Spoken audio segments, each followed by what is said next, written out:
రక్త సంబంధాలను కూడా తప్పుడు దృష్టితో చూస్తున్నారు కొందరు. పైకి ఆప్యాయత చూపిస్తూనే లోపల కామంతో చూస్తూ తప్పు చేస్తూ ఈ రోజుల్లో మానవ సంబంధాలకు రక్త సంబంధాలకు ఎలాంటి విలువ లేదని నిరూపిస్తున్నారు. ఈ రోజు మనం చెప్పుకోబోయే స్టోరీ కూడా ఇలాంటిదే. తన సొంత అక్కని కామంతో చూశాడు ఓ నీచపు తమ్ముడు. అక్కడితో ఆగాడా అంటే ఆమె ఫిగర్ కి రేటు కూడా కట్టి అంగట్లో బొమ్మను చేసి అమ్మేశాడు. కన్యాకుమారి కల్లుకుట్టం ప్రాంతానికి చెందినవాడు వీరన్. ఇతనికి అనన్య అనే ఓ అక్క ఉంది. వీరికి పేరెంట్స్ లేరు. వీరి చిన్నతనంలోనే తల్లిదండ్రులు ఓ యాక్సిడెంట్ లో చనిపోయారు. అప్పటి నుండి వీళ్ళకి మేనమామే పెద్ద దిక్కుగా మారాడు. పిల్లలిద్దరిని చదివిస్తున్నాడు. అలా అనన్య ఇంటర్ వరకు చదువుకొని ఆపై చదువులకు ఫుల్ స్టాప్ పెట్టింది. కారణం మామ ఆర్థిక పరిస్థితి అంతంత మాత్రమే.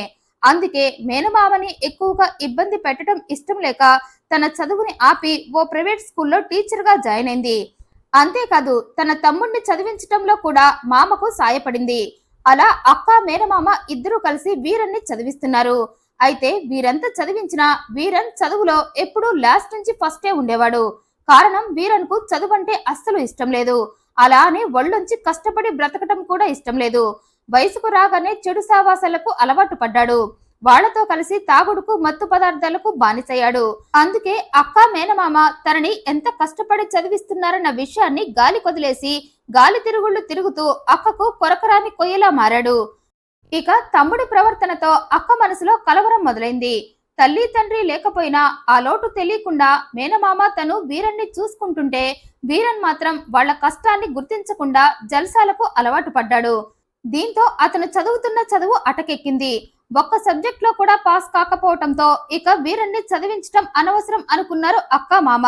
అందుకే ఇప్పటిదాకా నువ్వు చదివింది చాలు, ఇక నుండి ఏదైనా ఉద్యోగం చెయ్యి అన్నారు. అయితే ఒళ్ళొంచి కష్టపడటం ఏమాత్రం ఇష్టం లేని వీరన్ వాళ్ళ మాటలు పట్టించుకోకుండా ఫ్రెండ్స్ తో బలాదూర్లు తిరుగుతూ రాత్రి కాగానే తూలుతూ ఇంటికి రావటం మొదలుపెట్టాడు. దీంతో అక్క మామ ఇద్దరు వీరన్ కి క్లాస్ పీకారు. బాగా చదువుకోమంటే ఇలా చెడు అలవాట్లకి బానిసయ్యి భ్రష్టు పట్టిపోయావని తిట్టారు. ఇక నుండి కుదురుగా ఉండకపోతే నిన్ను వదిలేసి మా దారి మేం చూసుకుంటామన్నారు. అయితే ఆ మాటలకు వీరన్, మీరు నన్ను వదిలేసేది ఏంటి, నేనే మిమ్మల్ని వదిలేస్తున్నా అంటూ తాగిన మత్తులో ఆవేశంగా ఇంట్లో నుండి వెళ్లిపోయాడు. అలా వెళ్లినవాడు ఫ్రెండ్స్ తో చేరి దొంగతనాలు చేస్తూ ఆ డబ్బుతో జల్సాలు చేస్తూ అమ్మాయిలతో తిరుగుతూ ఉన్నాడు. 1-2 సార్లు దొంగతనం కేసులో జైలుకి కూడా వెళ్లి రావటంతో ఆ విషయం తెలిసి అక్క తట్టుకోలేకపోయింది. అందుకే తమ్ముణ్ణి మళ్ళీ ఇంటికి తెచ్చుకుంది. అతన్ని మార్చి మంచివాడుగా చెయ్యాలి అని తప్పించింది. కానీ తమ్ముడి తపనలు వేరే ఉన్నాయని తెలుసుకోలేకపోయింది పాపం. అప్పటికే అమ్మాయిలకి మత్తు పదార్థాలకి బానిసైన వీరన్ అక్కతో కలిసింటూ ఆమె ఫిగర్ పైనే కన్నేశాడు. తన కోరికలు తీర్చుకోవటానికి బయట ఆడవాళ్ల దగ్గరకు వెళ్లటం ఎందుకు, ఇంట్లోనే సూపర్ ఫిగర్ ఉందిగా అనుకున్నాడు.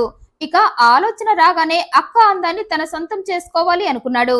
అయితే డైరెక్ట్ గా ఆ విషయం అక్కను అడిగితే చెప్పు తీసుకొని కొడుతుందని వీరన్ కు బాగా తెలుసు.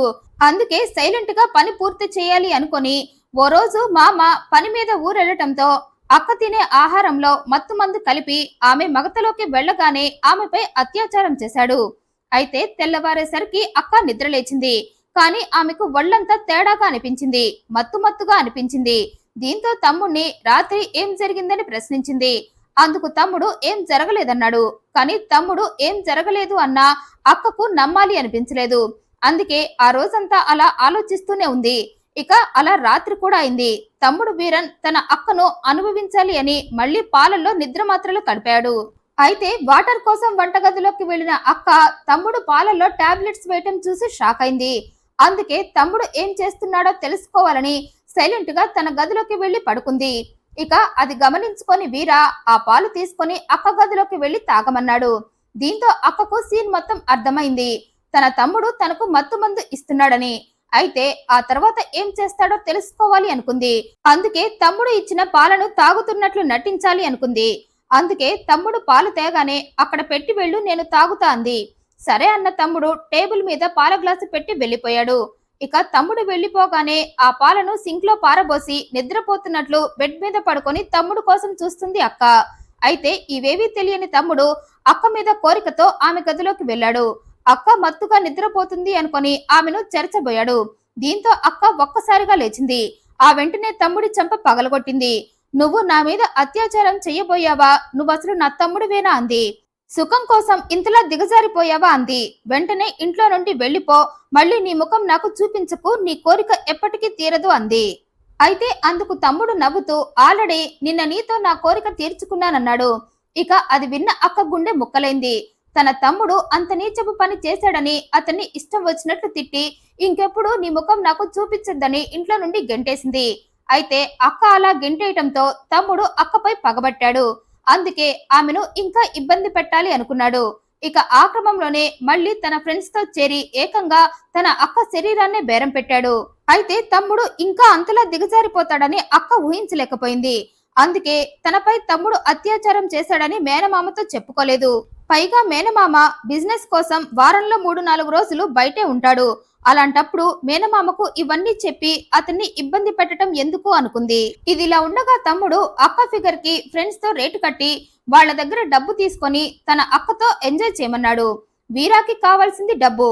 అందుకే ఆ డబ్బు కోసం అక్క మీద పగ తీర్చుకోవటం కోసం ఫ్రెండ్స్ మీ అక్కపై మాకు మనసుంది అనగానే వాళ్ళ దగ్గర డబ్బు తీసుకొని అక్కపై పగ తీర్చుకోవాలి అనుకున్నాడు. అందుకోసం ఓ రోజు అక్క ఇంటికి వెళ్ళాడు. వెళ్తూ వెళ్తూ తన ఫ్రెండ్స్ 5గురిని కూడా తీసుకువెళ్ళాడు. ఆ టైంలో అక్క ఒంటరిగా ఉందని తెలిసే వెళ్ళాడు. ఇక తమ్ముడు రావటంతోటే మళ్ళీ ఎందుకొచ్చావంది అక్క. నా ఫ్రెండ్స్ కోరిక తీరుద్దామని వచ్చా అంటూ అక్కను గట్టిగా పట్టుకొని ఆమెను తన 5గురు ఫ్రెండ్స్ కి అప్పగించాడు. దీంతో ఆమె పారిపోవాలని ట్రై చేసింది. కానీ తమ్ముడితో సహా 6గురు ఆమె నోరు నొక్కేసి పారిపోకుండా కట్టేసి ఆమెపై అత్యాచారం చేశారు. దీంతో అక్క తన తమ్ముడిని అతని ఫ్రెండ్స్ ని మీ సంగతి పోలీసుల దగ్గర తేలుస్తా అని బెదిరించింది. దీంతో ఆ 6గురు అనన్య బ్రతికుంటే తమకు ముప్పని ఆమెను వెంటనే చంపేశారు.